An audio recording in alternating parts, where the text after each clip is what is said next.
Shalom, shalom, shalom. Bonjour à tous. Que la grâce et la paix de Christ nous soient données au nom de Jésus-Christ de Nazareth. Nous bénissons le Seigneur d'être là, de pouvoir partager la parole, de pouvoir partager son merveilleux nom. La Bible dit dans 1 Jean 5, verset 13, je vous écris ces choses à vous qui croyez au nom du Fils d'Élohim, afin que vous sachiez que vous avez la vie éternelle, afin que vous croyez au nom du Fils d'Élohim. Donc, la parole nous incite, nous qui croyons, à savoir qu'on a cette vie éternelle et que le but de cette vie éternelle, c'est afin de croire. Bien sûr qu'on aura le temps de partager dessus, mais c'est vraiment ça la vision, c'est que nous voulons partager Christ afin de croire. Nous voulons vivre Christ afin de croire en son nom. Amen. Alors, nous allons partager aujourd'hui sur une femme utile, un vase utile, dont j'ai nommé Aksa, fille de Caleb. L'histoire se trouve dans Josué 15, 13 à 19, ou alors aussi dans Juge 1, 12 à 15. Donc, je vais lire pour nous dans la version 8 secondes. Alors, Josué 15, verset 13. Avant, je prie que chacun se dispose pour pouvoir recevoir du Seigneur le message qu'il a prévu. Que chacun se dispose à recevoir du Seigneur le message qu'il a prévu donner. Amen. Seigneur, nous voulons te bénir, te rendre grâce. Merci pour ton amour et ta fidélité. Tu es notre papa, tu es notre père, tu es notre tendre époux et nous voulons dépendre de toi. Parle à nos cœurs, parle au cœur de chaque personne. Parle au cœur de chaque personne, Père, au nom de Jésus. Amen. Alors,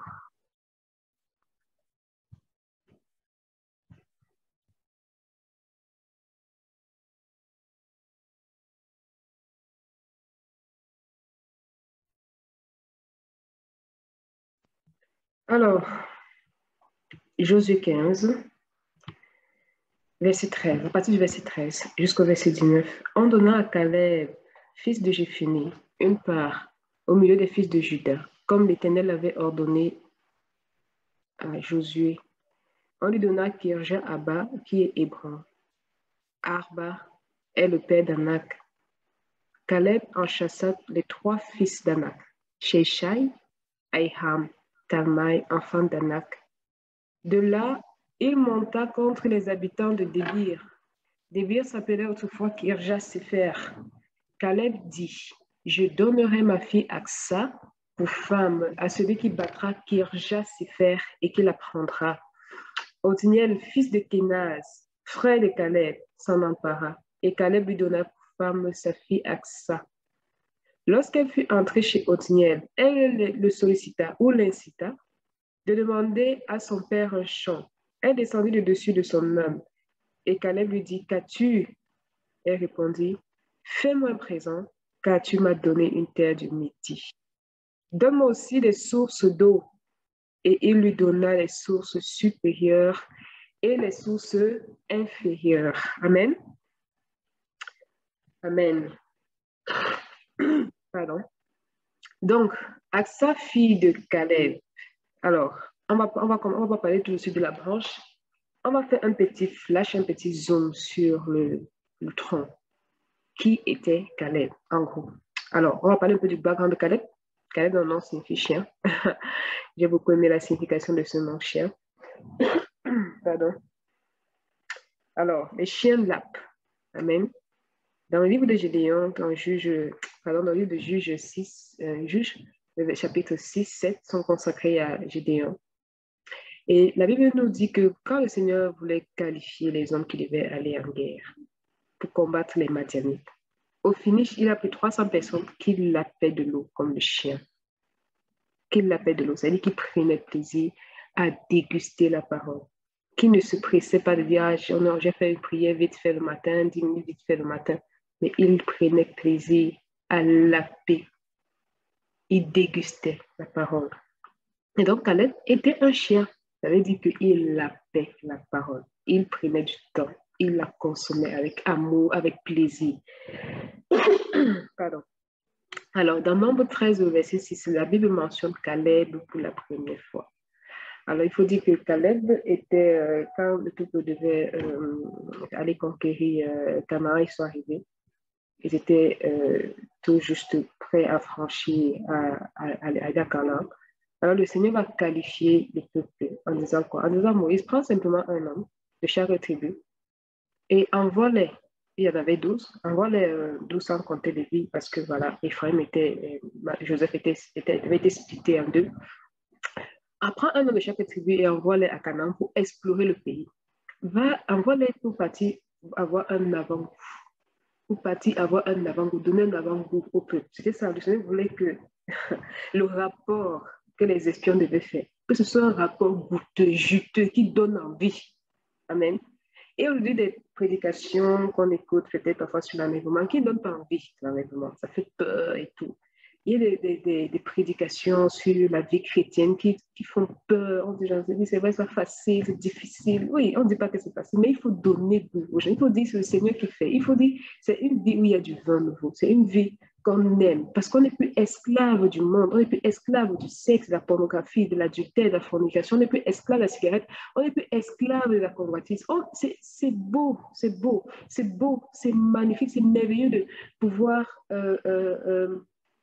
être libéré de la convoitise, de la jalousie. Est-ce que la jalousie ne détruit pas les gens? Est-ce que la rancune ne tue pas les gens, petit fou? Mais une vie où tu n'es plus rancunier, une vie où lorsque quelqu'un vient t'attaquer, ça ne te blesse même pas. Tellement que le Seigneur t'a mis au-dessus, tellement que spirituellement tu t'es élevé, tellement que spirituellement tu as grandi, que les choses qui sont terrestres n'ont plus de valeur pour toi. Une vie où tu n'es pas attaché aux choses matérielles, qui vont rester? Est-ce que ce n'est pas une belle vie, ça? Donc, le Seigneur voulait que ceux qu'il a pris, étant, bien sûr qu'il est encore dans le désert, mais qu'il est parti goûter un peu à Canaan, qu'il devait revenir les fruits de Canaan pour donner envie au peuple d'aller à Canaan. Et qu'est-ce qui s'est passé? Ils sont partis, ils ont vu les fils, ils ont dit, il y a la vie chrétienne. En tout cas, quand tu convertis, les démons te guettaient. Les démons vont te guetter. Ils sont partis, ils ont vu les fils d'Anna, les géants. Les gars ont dit non, à leurs yeux. Et à nos yeux, on était comme des sauterelles. On était comme des, imaginez un peu. Les gars sont venus faire paniquer le peuple. Excepté deux personnes, Caleb et Josué. Caleb de la tribu de Juda et Josué de la tribu d'Ephraïm. Qui ont dit au peuple, non, si nous sommes favorables au Seigneur, le Seigneur va combattre pour nous. Gardons la foi en celui qui a fait la promesse, parce qu'il est fidèle. Regardez, il nous a sortis de Canaan après 400 ans, 430 ans pour être précis d'esclavage. Regardez, il a accompli la promesse qu'il a faite à Abraham. Il a vu nos cris, nos souffrances en Égypte. Il est fidèle. Ils ont incité le peuple à croire. Et les 10 autres ont dit non, on ne peut pas les vaincre. On ne peut pas les vaincre. C'est fini pour nous, quoi. Le Seigneur a fendu l'eau en deux. Il a envoyé les feux sur l'Égypte. Mais là, je vous assure que pour la suite, non, il n'est pas capable de le faire. Les fils d'Anak, là, c'est trop grand. Il est trop grand pour lui. Et Josué et Caleb disaient non. Non. Celui qui a fait la promesse, il est comment? Il est fidèle. Donc, au sortir de cette histoire, le Seigneur va dire deux choses. Au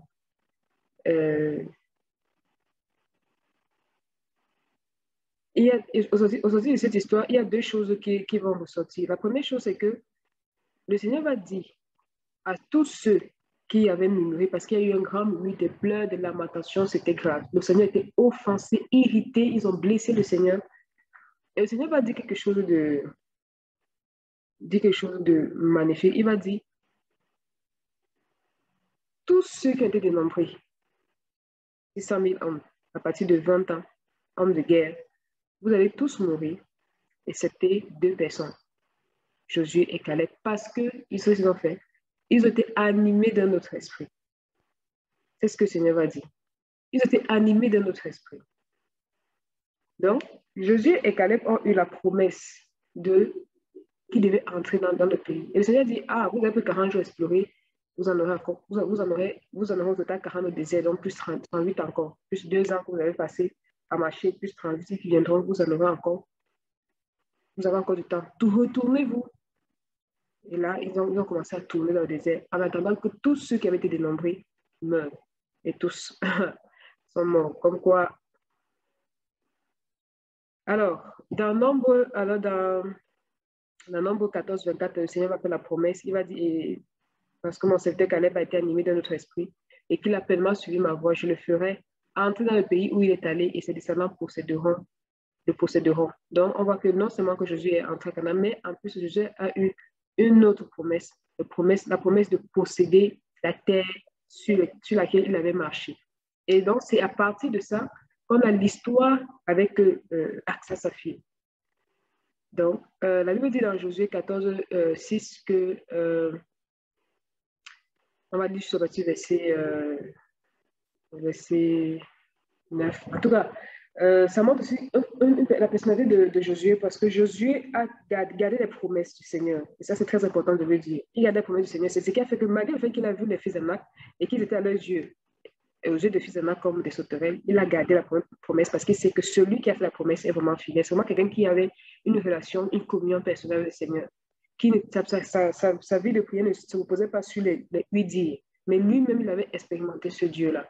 Alors, dans Josué 14, 6, on va dire rapidement, les fils de Judas s'approchèrent de Josué à Gilgal, et Caleb, fils de Jéphunnée le Kénésien, lui dit, tu sais ce que l'Éternel a déclaré à Moïse, homme de Dieu, au sujet de moi et au sujet de toi à Kades-Barnéa. J'étais âgé de 40 ans lorsque Moïse, serviteur de l'Éternel, m'envoya de Kades-Barnéa pour explorer le pays. Et je lui fis un rapport avec droiture de cœur. Mes frères qui étaient montés avec moi décourageaient le peuple, mais moi je suivis pleinement la voie de l'Éternel mon Dieu. Et ce jour-là, Moïse jura en disant, le pays que ton pied a foulé sera ton héritage à perpétuité pour toi et pour tes enfants, parce que tu as pleinement suivi la voie de l'Éternel mon Dieu. Amen. Tu as pleinement suivi la voie, voilà la promesse qui était faite. Et cette promesse-ci, Caleb a serré ça dans son cœur pendant 40 ans.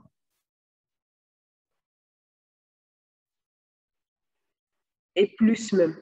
Parce qu'à partir de 40 ans, ils sont dans le désert, ils vont faire la conquête, et après, au moment donné, il va dire, bon, il est temps que j'aille conquérir mon héritage. Donc, ça, c'est un peu le background de Caleb, un homme de foi, et un homme qui a su communiquer, transmettre la foi au Dieu d'Abraham, d'Isaac et de Jacob à ses enfants, à sa fille. Notamment, la Bible parle d'une, ici, Aksa. Aksa, dont le nom signifie anneau pour la jambe, pour la cheville. Aksa. Un anneau était donné aussi en signe de remerciement, en signe de récompense, en signe d'honneur. Donc, Caleb, qui avait bien élevé sa fille, va dire, reste ici d'abord, reste à côté de moi. Je vais qualifier l'homme qui va t'épouser. Je vais qualifier l'homme qui va t'épouser. Et avant, on se rappelle, juste pour parler de l'anneau un peu de Rebecca, quand Rebecca va servir le serviteur d'Abraham, il va lui mettre un anneau au nez. Donc, c'était vraiment un signe de récompense. Waouh, j'ai jamais vu ça. Waouh, tu es une femme spéciale, merveilleuse, tu es une femme serviable. Vraiment, tu as un don. Il va dire, allez, prends cet anneau. Donc, à ça aussi pour Caleb, elle avait tellement de valeur qu'il s'est dit non, je vais garder ma fille, je vais la bâtir, je vais la former, je vais la peaufiner, je vais lui apprendre des valeurs. Et comme ça, elle sera un don et un cadeau pour celui qui va l'épouser. Mais il ne faut pas en donner pas les perles au pourceau. Parce que le Seigneur dit qu'ils vont les fouler, puis ils vont se retourner contre toi. Alors, ça dit quand tu es femme et que tu es une perle, et que tu restes calme dans la présence du Seigneur, le Seigneur, lui, va qualifier un homme pour toi. Amen. Que les femmes célibataires soient encouragées par ce message. Femme célibataire qui veut te marier. Ça te montre le modèle. Ne cours pas, ne fracasse pas le Seigneur parce que tu veux à tout prix te marier. Non. Grandis dans la vertu. Grandis dans la vertu. Grandis dans les fruits de l'esprit. Cherche à en avoir et à en posséder et que ce soit multiplié dans ta vie. Laisse le Seigneur te façonner, te peaufiner. Laisse le Seigneur te transformer, te donner ton caractère. Comment est-ce que tu vas gérer les conflits? Comment est-ce que tu vas gérer les maisons? Comment est-ce que tu vas éduquer les enfants? Comment est-ce que tu vas respecter la soumission? La soumission, aujourd'hui, c'est ce que moi je dis, c'est un challenge. C'est un challenge pour les femmes aujourd'hui d'être soumises. Parce que là, on est dans une société où le féminisme nous a dit que le travail, c'est ton premier mari. Le féminisme nous a dit qu'à la maison, tu as ton mot à dire. Oui, on ne dit pas que les femmes n'ont pas de mot à dire, mais il ne faut pas oublier qu'il y a un ordre et que même quand tu donnes ton mot, tu le donnes dans la soumission. C'est important. C'est important qu'aujourd'hui, les femmes chrétiennes vertueuses qui se parlent, non pas des perles extérieures, mais de la parure intérieure qui consiste à un esprit doux et paisible, qu'elles sachent que même quand ton mari a tort, même quand ton mari a bibliquement tort, tu te dois de le reprendre dans un esprit de douceur et de soumission. De douceur et de soumission. Et il y a un exercice que moi je fais très souvent, c'est que parfois, quand je partage la parole, je m'enregistre. Vous essayez de faire ça. Dès que je me mettais à cœur de m'enregistrer. Et après, j'ai pu me réécouter pour savoir est-ce que j'ai partagé la parole avec un esprit de douceur. Est-ce que si quelqu'un entend, on sent qu'elle est en train de parler à son mari ou elle est en train de parler à quelqu'un comme ça, quelqu'un comme ça. Est-ce que quand on entend, on voit la soumission dans ça? Et le Seigneur m'a fait travailler ça pendant des mois et des mois. Travailler, quand je m'écoutais, je dis non, Seigneur, il faut encore qu'il y ait de la douceur, de la soumission. Même quand tu reprends ton mari, c'est-à-dire que quand tu lui dis que ce que tu as fait ici, là, ce n'est pas publiquement correct, ça veut dire un esprit de soumission. Un esprit de soumission. Peut-être que si tu t'enregistres et que tu t'écoutes et que quelqu'un écoute, on dit ah, elle est en train de parler à son mari, pas qu'elle est en train de parler à son petit frère ou sa petite sœur. C'est important. C'est important d'avoir cette vertu-là qu'on a beaucoup perdu. Mon soupir, c'est de voir une génération de femmes modèles, de femmes intègres, de femmes douces, de femmes paisibles à qui l'homme peut tout dire. Une femme paisible à qui ton mari peut venir dire, je suis sortie tout à l'heure, j'ai été tentée, j'ai failli, j'ai eu des pensées impures, je les confesse. Et que la femme ne se met pas à s'enflammer, mais que dans un esprit de douceur et de paix, elle dit, je prie pour que tu sois restaurée. Ma prière, c'est de voir des femmes animées d'un esprit de douceur qui montrent le modèle aux femmes du monde, qui ne tirent pas exemple des femmes qu'elles ont vues dans ma famille, qui crient sur leur mari, qui ne tirent pas exemple des femmes qu'elles ont vues sur femmes autoritaires. Comment est-ce qu'on peut émouvoir ce genre de série? Ça pollue l'âme, je vous assure. Ça pollue l'âme de voir des femmes qui crient sur le mari, qui tapent sur le mari. À force de voir ça, on ne se rend pas compte, mais notre subconscient est impacté. Et demain, quand on est marié, qu'est-ce qu'on fait? On reproduit ce qu'on avait vu. Mais il faut que le Seigneur lève une génération de femmes modèles qui se mettent à genoux, qui crient, qui supplient pour être des femmes soumises. Je vous assure, si les femmes savaient ce que la soumission cache comme force, c'est qu'elle pleure et elle crie pour te soumise. La soumission, c'est une âme terrible, je vous assure. C'est une force terrible. Oh, que le Seigneur enseigne aux jeunes femmes, aux femmes, à être soumises, qu'il leur montre la force qu'est la soumission. Je vous assure, un homme qui est une femme soumise, une femme douce, c'est un homme épanoui. On le verra une fois quand on va étudier, on va lire 1 Pierre 3. On va voir pourquoi la soumission n'est pas un fardeau lourd. C'est un joug léger, c'est doux. Ce n'est pas un fardeau pesant. Ce n'est pas sur des fardeaux pesants. Au contraire, il a donné à la femme, avec ça, une force terrible. Oh, et les femmes découvrent ce qu'est la soumission.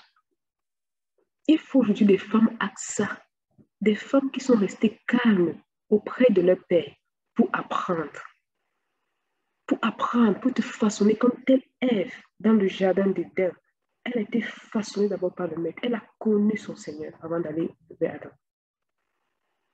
Il faut que des femmes désirent, cherchent leur modèle, non pas à la télévision d'Angelina Jolie, non pas à la télévision de Rihanna et tout, mais qu'elles cherchent leur modèle dans la parole.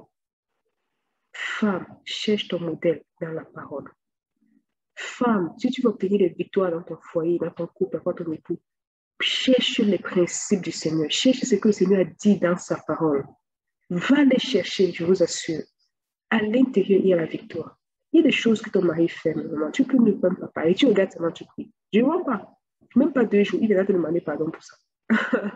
Ça marche. Il ne faut pas avoir une grande bouche, toujours en train de boucher ton mari. Tu es sa femme. Tu n'es pas sa mère. Même si le Seigneur te donne la femme, on en parlera. La femme doit être parfois plus mature que l'homme. Très souvent plus mature. C'est-à-dire qu'elle détecte, elle est sensible, elle peut voir le danger plus que l'homme. Il veut quand même que quand tu parles à ton mari, que tu parles dans un esprit de douceur. Tu te rabaisses avant de parler. Moi, mon modèle, c'est Sarah. Je n'ai pas vu Sarah dire à son mari, tu as le beau chaussures, ça, viens les ranger, s'il te plaît. Même pas voir, s'il te plaît. Viens ranger à la maison, pourquoi tu as déposé les chaussures ça comme ça? Tu ne veux pas que je lave ça, tu entres avec la boue. Tu ne veux pas que je lave la cuisine, tu manges, tu poses ton plat comme ça. Il y a des femmes qui osent parler comme ça avec vous. S'il te plaît, si c'est ton cas, répands-toi ce soir, répands-toi ce matin. Répands-toi.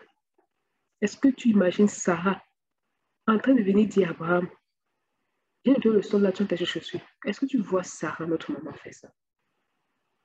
Je ne veux pas dévoiler ton papier, je ne veux pas ma cuisine la salle. Est-ce que tu vois? On dirait une maman à son enfant. Non.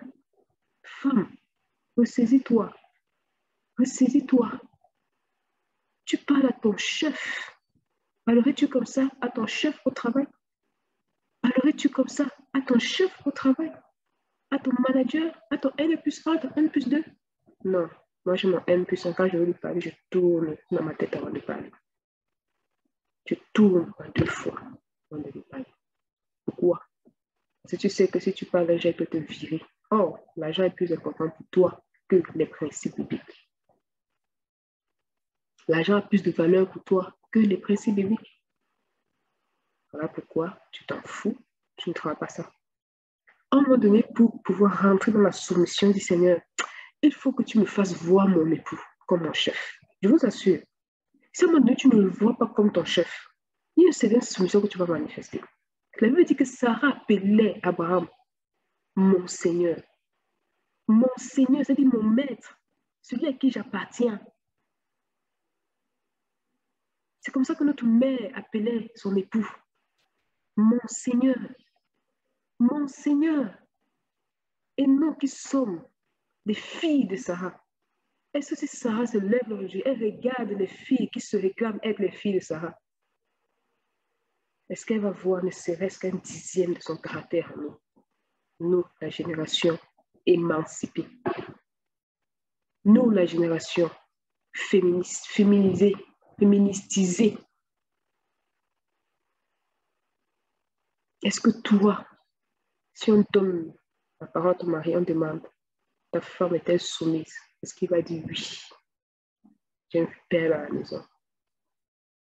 Est-ce qu'il va le dire? Quand les gens me posent la question, est-ce que tu es soumise? Ou bien l'esprit de douceur, est-ce que tu m'appelles ton mari? Surtout en tant qu'enfant, je dis, attendez, on passe la parole à mon mari. Et si mon mari dit, ma femme n'est pas soumise, je fais ma bouche, je fais ma bible, je m'avais dans quoi, je m'avais pleuré. Seigneur, dans ma soumission, parce que je prêcherais des choses que je n'expérimente pas. Ce serait grave. Et ne croyez pas que moi, je suis née avec ça. Non. Moi, je suis très caractérielle, ayant fréquenté avec les garçons, ayant tout fait au seul filmer des garçons. Mais quand j'ai rencontré le Seigneur, à un moment donné, je me suis dit non. Seigneur, il faut que tu m'inculques tes principes. Prends ce témoignage pour dire c'est possible. Je n'ai pas encore atteint un statut de Sarah. Je le souhaite, je prie. Je m'examine chaque jour, Seigneur, pour dire Seigneur, Sarah marchait comme ça sous la loi et sous la grâce. Et sous la grâce. Ton esprit peut nous amener à ces même plus de soumission et des femmes modèles. J'insiste dessus. Je crois que le Seigneur veut parler à quelqu'un. Le Seigneur veut parler à une femme pour qu'elle apprenne à être soumise et à compter sur le Seigneur pour remporter ses victoires et non pas sur sa grande bouche. Il y a des femmes même qui parlent, qui incitent le mari à les taper. Et même pendant qu'il tapait, parle encore. Quand la fille tapait, parle encore. Quand tu as les muscles, mange la bouche. On va voir qui est plus fort. Vraiment, répandons-nous de ça. Femme, répands-toi de ça. Répands-toi de ça. Le Seigneur n'applaudit pas ce caractère. Le Seigneur ne loue pas ce caractère. Le Seigneur va devant les anges et dit, est-ce que tu as remarqué ma fille telle? Vraiment, il faut un diplôme dans le talent de parler mal. Elle exerce si bien. Non, le Seigneur ne parle pas comme ses anges. Il en est attristé. Il en est attristé. AXA, femme moderne. Regardez, AXA. Voici pourquoi il faut devenir une femme AXA dans son foyer. Dans son foyer. Regardons l'attitude d'AXA. Caleb dit, je donne ma fille. Je donne ma fille à celui qui est un vaillant. Parce que ma fille, je sais ce que j'ai mis en elle. Ma fille, je sais que je l'ai bâtie. Ma fille, c'est une perle, c'est un anneau. Est-ce que vous, jeune fille qui êtes à la maison, est-ce que vos parents peuvent parler de vous comme ça? Ou vous êtes insoumise à vos parents à la maison? Insoumise. Quand papa parle, on fait ce qu'on veut. On a 15, on a 18 ans, la loi dit qu'à 18 ans, je fais ce que je veux, je suis majeure. Est-ce que ton père peut te regarder comme ça et dire, ma fille, ce n'est pas n'importe qui doit l'épouser. Il faut un homme vertueux pour l'épouser. Parce qu'elle, elle est une maison de vertu. Parce que si tu es à la maison chez tes parents, tu ne peux même pas respecter l'autorité de ton père. Étant sous son toit, tu ne respecteras pas l'autorité de ton mari. Tu ne respecteras pas. Parce que ce n'est pas une question de c'est mon mari et tout. Même si tu as rencontré un homme, tu es douce, ton caractère va toujours se manifester. Même si c'est que tu n'as pas ta nature d'être douce, tu es agressif, mais quand tu le vois, tu es douce. Quand l'amour, sentiment, l'attraction va partir, ton vrai toi va se manifester. Là, le gars va dire, hey, j'ai épousé un lion, j'ai épousé l'ours.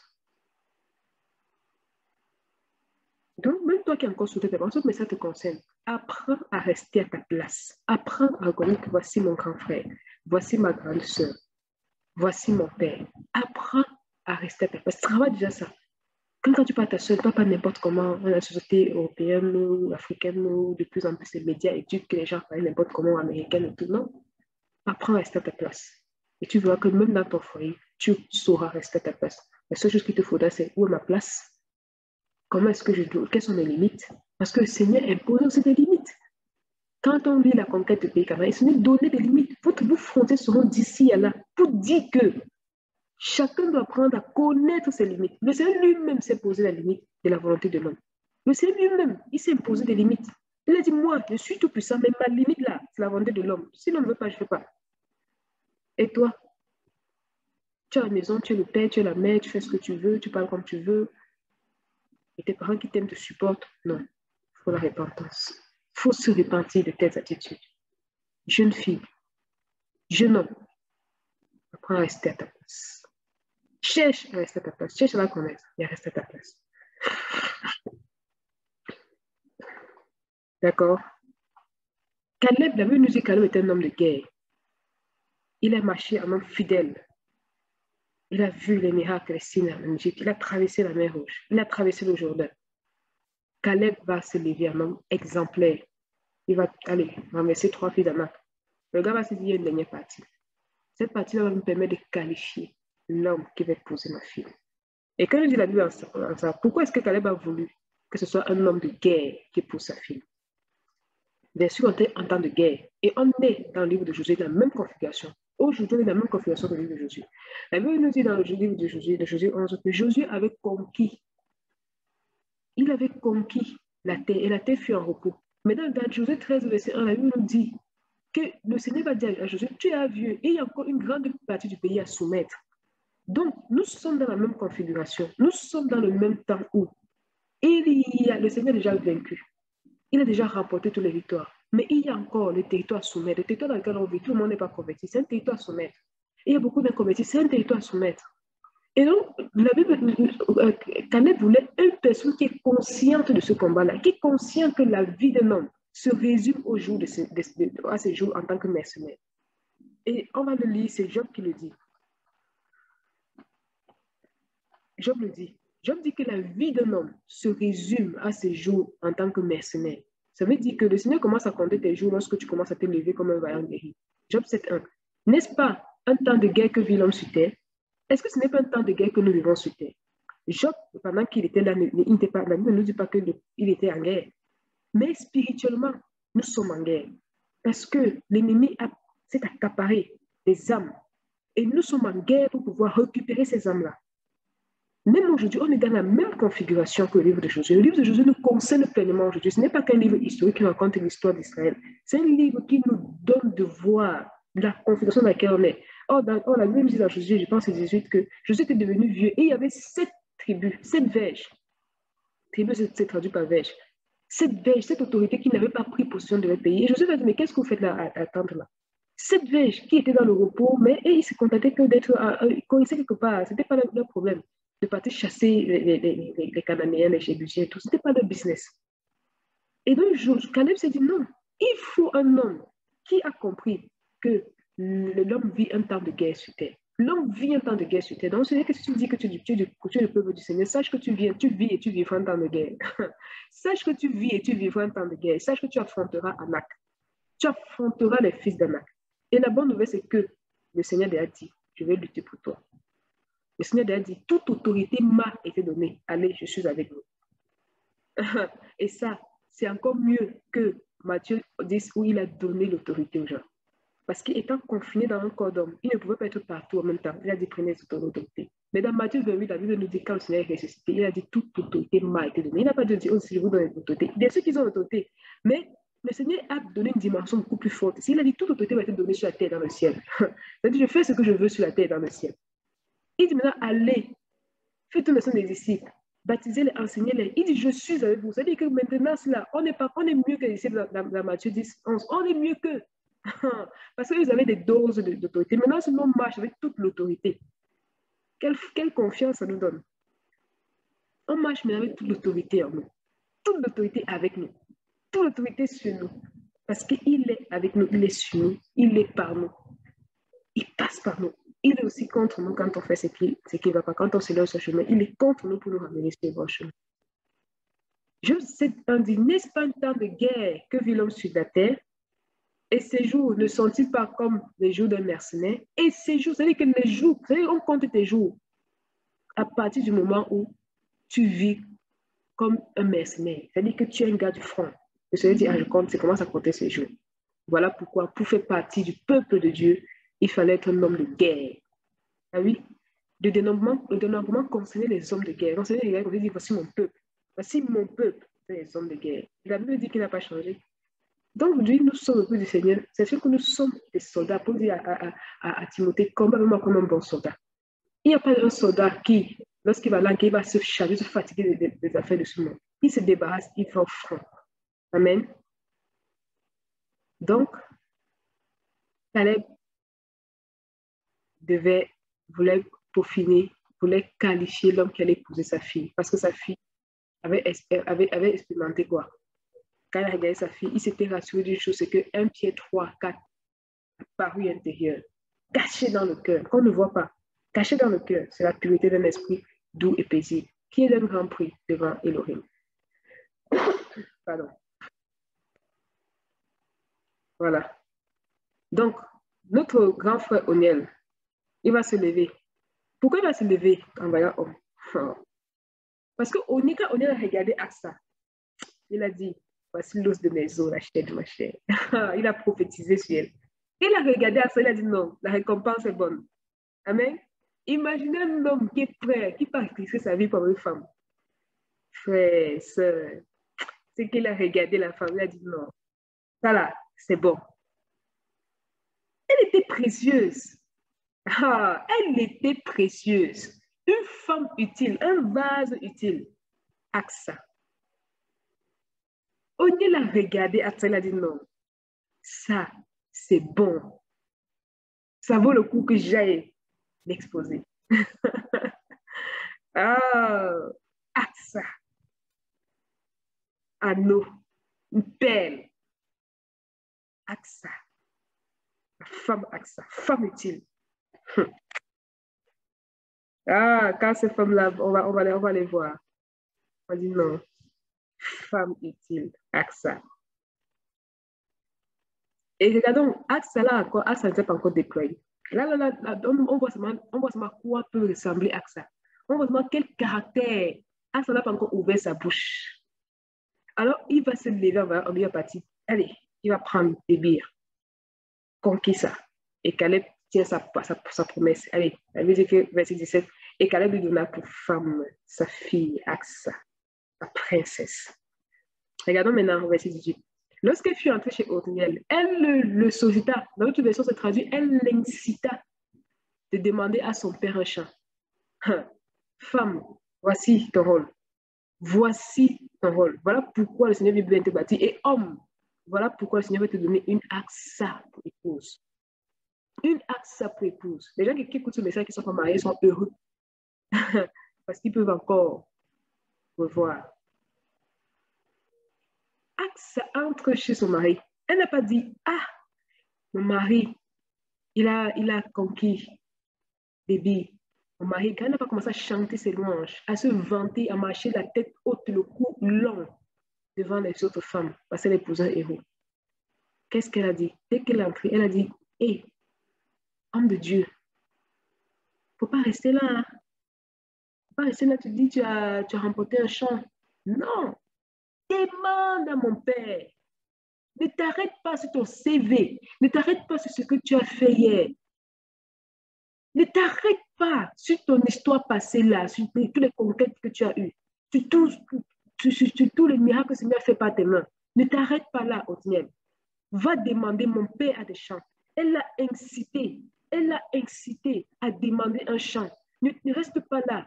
Tu vas mourir si tu restes à ne rien faire. Tu vas mourir si tu ne t'intéresses pas à la mission. Tu vas mourir si tu ne t'intéresses pas aux âmes, au salut des âmes. Tu vas mourir si tu ne t'intéresses pas à faire l'œuvre de Dieu.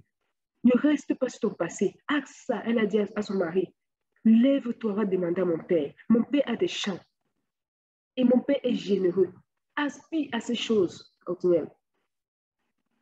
Aspire à ces choses. Pardon. Voilà Aksa. Quand j'ai lu cette histoire, ça m'a réveillée encore. Et j'ai commencé à dire au mari, c'est comment je dis, tu ne jeûnes pas. Je dis, c'est comment, tu n'es pas pour lui jeûner aujourd'hui ou bien. J'ai commencé à l'inciter, à poser des questions un peu stratégiques pour dire, gars, il faut jeûner encore. Et t'arrêtes pas sur le jeûne d'hier, t'arrêtes pas sur le jeûne d'avant-hier. Pourquoi jeûner? Je vous assure. Et là encore, je ne crois pas qu'il fait ce qu'il faut faire. Je crois qu'il faut que je fasse plus. Ça me montre encore autre chose pour lesquelles je vais l'inciter. L'inciter davantage, prier pour les malades. L'inciter. Oui, on doit inciter nos maris. Femmes, il y a des femmes qui sont fières d'avoir une plus grande connaissance que leur mari. Moi, j'en pleure. Une femme de Dieu ne doit pas vouloir qu'il y ait un décalage entre son mari et elle concernant la vie. Non. Elle doit dire, Seigneur, même si c'est que le Seigneur l'a choisi par elle comme médiateur, le Seigneur lui donne plus d'enseignement, d'éclairage par rapport à son mari. Elle doit dire, Seigneur, qu'on grandisse ensemble. Il y a des femmes qui sont zélées dans leur ministère, elles ont des maris convertis, elles s'en tapent. Parfois, quand on est comme ça à la maison sur de Jézabel, le mari ne se convertit pas parce que la femme le fatigue. Quand elle veut parler, la Bible dit, quand le mari dit, ah, elle m'a tout dit. Parfois, c'est pas étonnant qu'on voit parfois des femmes très zélées, mais le mari très fermé à la parole. Jézabel, je vous assure. Allez voir comment elle parle à leur mari. Allez voir comment elle méprise leur mari. Femme, elle me dit dans 1 Pierre que ce que tu dois donner à ton mari pour qu'il soit un homme épanoui, ce n'est pas le ventre et le bas-ventre. Ce n'est pas le ventre et le bas-ventre. Arrêtons de minimiser les hommes, de croire que l'homme c'est le ventre et le bas-ventre. C'est fou. C'est fou. C'est fou. Mais non, l'homme c'est le bas-ventre et le bas-ventre. Qui vous a dit que l'homme c'est le ventre et le bas-ventre? C'est pas un chien. C'est pas un animal. C'est pas un cochon. C'est quelqu'un qui a bien une âme. C'est quelqu'un qui a besoin d'autre chose pour être équilibré. C'est pour ça que le Seigneur dit que tu sois une femme soumise. Parce que le Seigneur a dit, quand respectant ton mari, c'est ainsi qu'il sera épanoui, il sera heureux. Prenez n'importe quel homme, demandez-lui, il y a une femme insoumise. Qu'est-ce qui te manque le plus? Qu'est-ce que tu voudrais changer? Il va dire que ma femme change de caractère. Parce que si tu ne donnes pas le respect à ton mari, je vous assure, tu ne lui as rien donné. Le Seigneur qui a dit comme ça, quand les hommes veulent parfois être respectés, ce n'est pas parce qu'ils veulent, c'est parce qu'ils ont été configurés comme ça. Le Seigneur a configuré les hommes de cette manière, de telle sorte qu'ils ont besoin. Ils ont besoin de recevoir de leur femme le respect pour être heureux et épanoui. Ils n'ont pas besoin de respecter le ventre bas-ventre. Ne dis pas que tu vas donner le ventre bas-ventre. Mais je dis que l'homme, ce n'est pas le ventre bas-ventre, comme beaucoup nous ont fait croire. Ce ne sont pas des moutons. Un peu de respect. Et on chante et on danse ça. Et les hommes aussi ont cru que eux, c'est le ventre bas-ventre. Quelle insulte. Non, un peu de respect pour le genre masculin, un peu de respect pour nos maris. Un peu de respect, ce sont des hommes, ils ont une âme. Ils ont une âme, ils ont une sensibilité. On ne va pas commencer à les cantonner que l'homme se ventre bas-ventre. Ils aussi, les dames sont contents. Non. Ah, l'homme bas-ventre et bas-ventre, tu peux, homme, toi qui crois que toi, c'est bas-ventre, tu peux bas-ventre et ventre pendant 24 heures non-stop. Là, tu sauras que non, tu ne peux pas. Donc, il y a autre chose. Donc, quand les hommes parlent de la soumission, c'est pas parce qu'ils sont des machos. C'est un peu comme un enfant qui boit du lait. C'est pas parce qu'il boit du lait qu'il ne. Il va pas. Je sais pas. Un enfant bébé qui est né, tu lui donnes la viande, il ne peut pas tenir. Donc, à ce moment-là, ce que tu donnes, c'est du lait. Voilà, l'enfant ne boit pas le lait parce qu'il est capricieux ou parce qu'il ne veut pas manger la viande, parce que quoi que ce soit. Parce que c'est ça qu'il faut. C'est comme ça qu'il est configuré. Pour son âge, pour son bien-être, c'est le lait que tu dois donner. Si tu n'as pas le lait, tu vas le briser. Tu vas le détruire. Tu vas endommager sa santé. Et c'est comme ça que beaucoup de femmes font. Elles endommagent la santé de leur mari.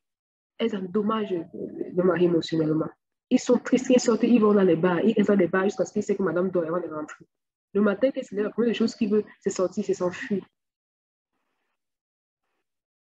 Quand il y a une discussion, on n'est pas d'accord, il dit c'est comme ça. Et c'est ce qu'elle dit, c'est comme ça, c'est moi qui décide. J'ai dit c'est comme ça. Tu veux montrer, hein? Moi je vais te montrer. Il y a des femmes qui parlent comme ça. Vraiment, soyez délivrés au nom de Jésus. Soyez délivrés. Sarah n'était pas comme ça.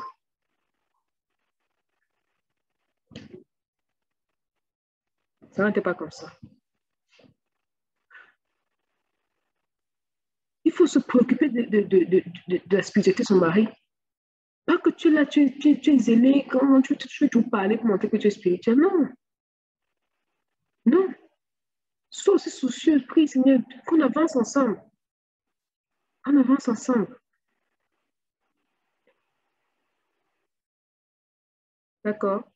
Donc, AXA avait compris que non. Moi, j'ai été bâtie, je suis quelqu'un comme mon père. Mais si j'épouse un homme qui reste comme ça, là, la flamme qui a moi, la femme qui a lui, on va tous mourir. Elle a dit non, lève-toi.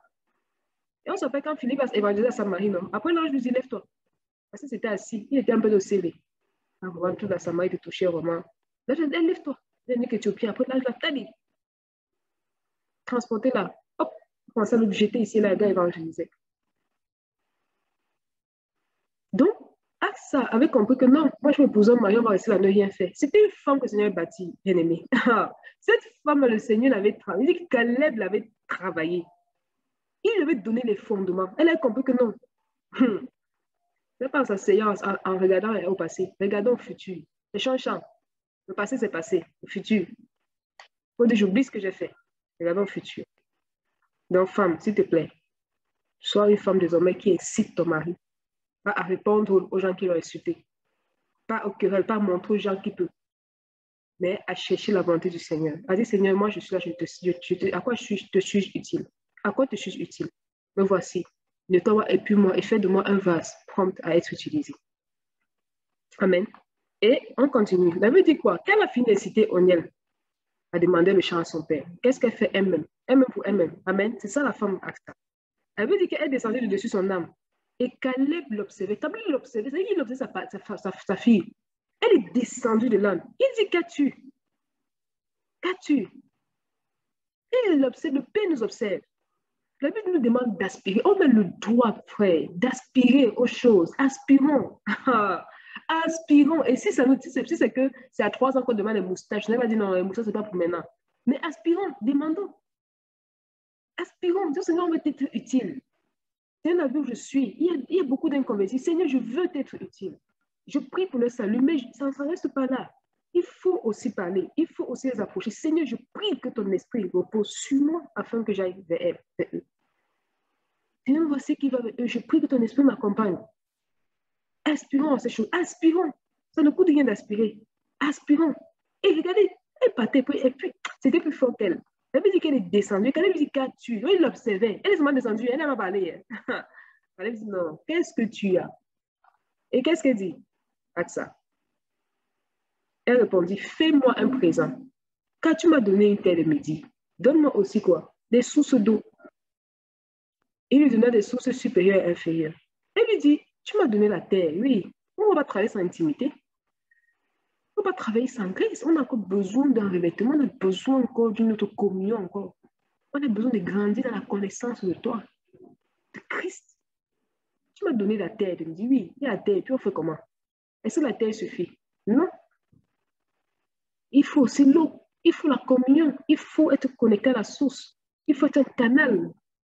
Il faut qu'on ait assez de sources d'eau en nous il faut que la source d'eau en nous soit pleine et qu'elle jaillisse pour pouvoir aider les autres.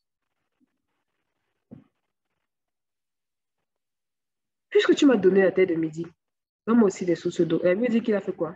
Il lui a donné des sources supérieures. Supérieure, c'est élévation. Supérieure, élévation. D'accord?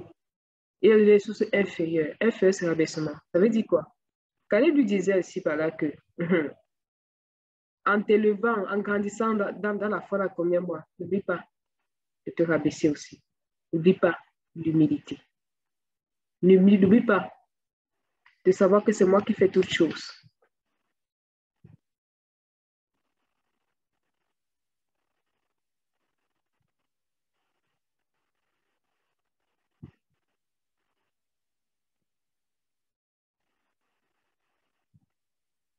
Il y a des sources supérieures. Le mot supérieur veut dire il qui était traduit, qui vient de Allah. Allah. Allah. Allah veut dire quoi? Exceller. Exceller aussi. Ça veut dire exceller. Et être élevé. Pousser, croître, comme une végétation, pousser, croître. Ça veut dire que la fille s'est dit, Caleb a dit, voilà ce que je veux. Je te donne d'exceller, je te donne de grandir, je te donne de croître. Et au même moment, n'oublie pas que pendant que tu te lèves, tu dois maintenir les pieds au sol. D'accord? Et le mot traduit par inférieur, la source inférieure, au même moment, ça veut dire bas, inférieur, partie inférieure. Ça veut dire que pendant que l'arbre doit grandir, il ne doit pas oublier de faire quoi? De descendre. Regardez, quelque chose de fort, quelque chose de très fort. Donc, le mot traduit par inférieur veut dire tachti, qui vient de tachat. Alors, que veut dire tachat? Tachat veut dire douceur, soumission. Donc, Caleb était, Caleb était en train de dire ici à Aksa que pendant que tu vas grandir spirituellement, tu vas t'élever, n'oublie pas de rester une femme soumise. N'oublie pas de rester une femme soumise, non seulement à toi, mais à moi aussi. À moi, je t'en fais parce que c'est un type de Christ. N'oublie pas de rester soumise. N'oublie pas de rester soumise. N'oublie pas de rester soumise. Donc, voilà un peu pour le partage de Aksa, fille de Caleb. Et c'est un modèle de femme aujourd'hui pour nous. C'est un modèle de femme aujourd'hui. Aksa.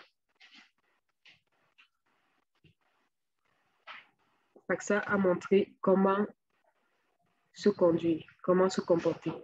Aksa. Et donc, ma prière, c'est que le Seigneur donne à chacun, à chacune, de tirer un modèle, d'apprendre en s'élevant à se rabaisser, en montant en hauteur, à ce que nos racines soient de plus en plus profondes. Parce que c'est ça une source. Les sources sont des puits aussi. C'est-à-dire que rentrer dans les profondeurs. Rentrer dans les profondeurs pour chercher de l'eau. Et que cette loi nous donne de grandir, nous donne d'aider les autres, nous donne d'aider nos maris, nous donne de travailler eux dans la mission, nous donne de travailler eux dans leur appel, nous donne de les encourager. Et ensemble aussi, dans notre appel, dans leur appel, de travailler ensemble. De demander au Seigneur ce qui manque. La femme Aksa aussi regarde et voit ce qui manque et elle demande. Il y a demande. Donc, on va prier. Seigneur, nous te bénissons pour ce message. Que ton nom soit béni. Parle à chacune des femmes, parle à chacun de nous, Père. le nom de Jésus-Christ Nazareth, afin que nos cœurs soient totalement à toi, afin que nous soyons une génération de femmes modèles, de femmes différentes, qui, par leur attitude, donnent envie à d'autres personnes de devenir aussi des modèles, des personnes différentes. Au nom de Jésus. Soyez bénis. Amen.